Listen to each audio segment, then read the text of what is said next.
Rising sea levels are a major consequence of climate change and are projected to unleash disasters of biblical proportions. Models show that sea levels could rise by up to 6 meters in the next century, placing hundreds of millions of people at risk. Cities like New York would be swamped, and countries like Bangladesh would become uninhabitable.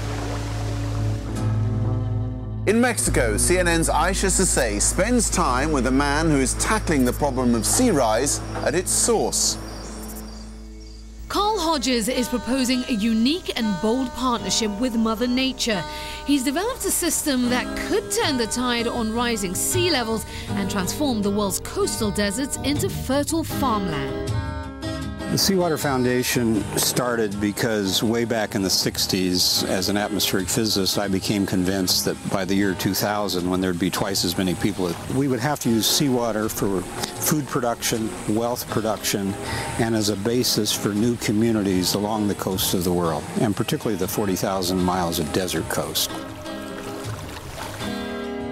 In the Mexican town of Bahia Quino, Hodges' flagship project is bringing new life to abandoned farmland. Here we're developing seawater systems to replace freshwater agriculture that has disappeared. They used up the freshwater. There's 200,000 hectares of abandoned farms. We're going to revitalize them, turn them green again using seawater.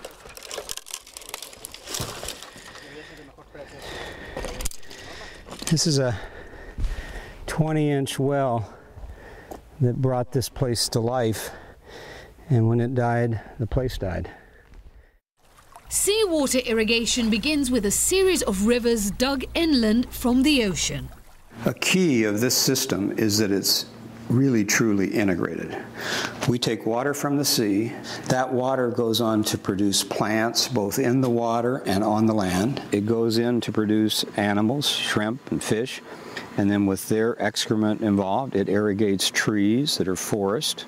The forests have meadows of crops that provide food and fuel and beauty. I think that's an important value.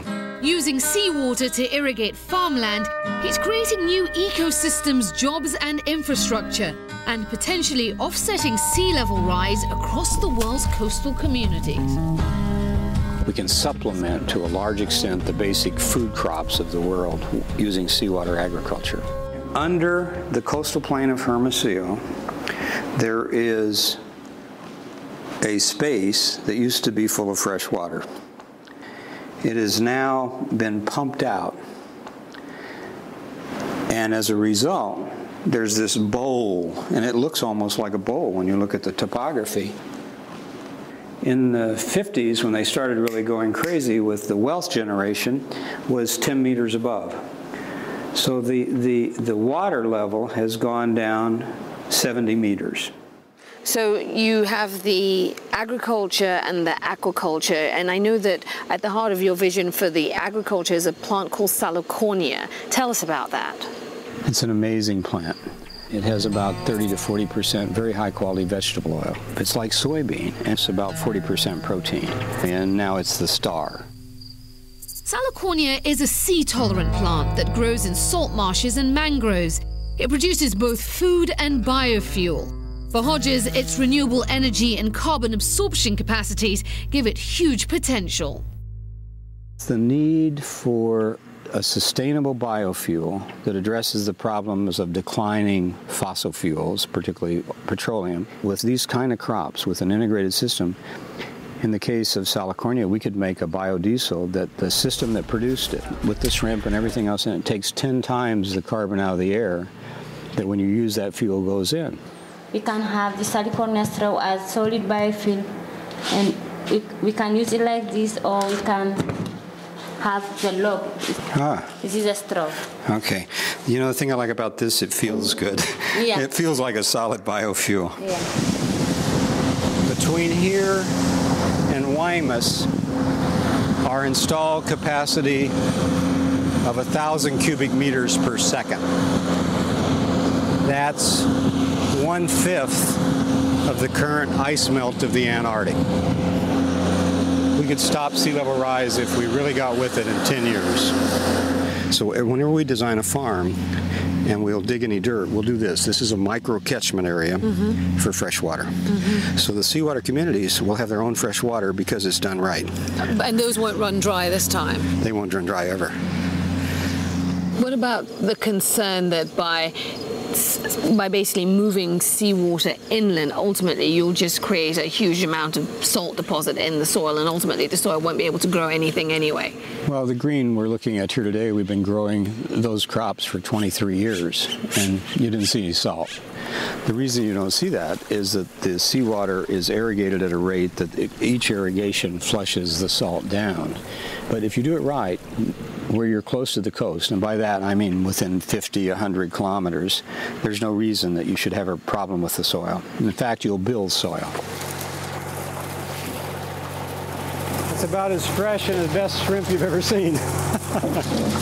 They're absolutely perfect. After this, we produce fish, tilapia primarily, but a spectrum of fish.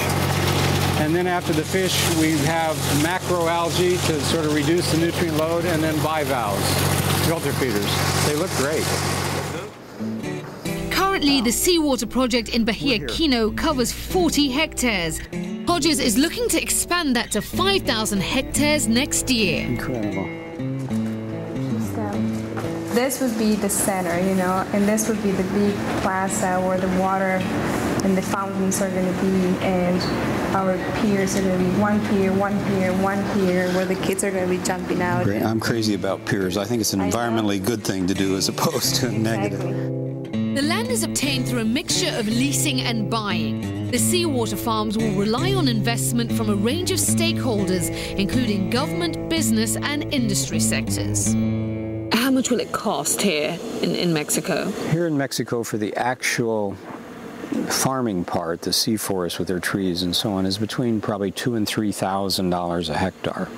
Now, if it's previous farmland, it could be less than that. It only takes 7.8 years to build 25 million hectares, stop sea level rise, create hundreds of millions of jobs, and begin to seriously address taking carbon out of the air. Hodges remains convinced that we have it in our power to stabilize the climate and believes science can solve the problem. I see seawater rivers around the world. Right now we're looking at 34 countries where we would have 50 rivers of the scale we've been looking at and bigger. And they would come inland and they would irrigate a quantity of desert coast in an ecologically sound fashion of a scale to take so much water inland that we'd stop sea level rise in about 10 years. We'd catch up with its rate of increase. This project is designed to show we can fix it with really good science. We can fix it with really good effort with these alliances, and we can make it beautiful and have one hell of a good time. From the man who wants to fight climate change with the sea, we meet the woman who says the world's water systems need defending if we're to be diverted from catastrophe. Water is the vehicle through which climate change will be felt. Whether it's drought and desertification, floods, or increased severity of storms, all of the things that we fear about climate change will be felt through water.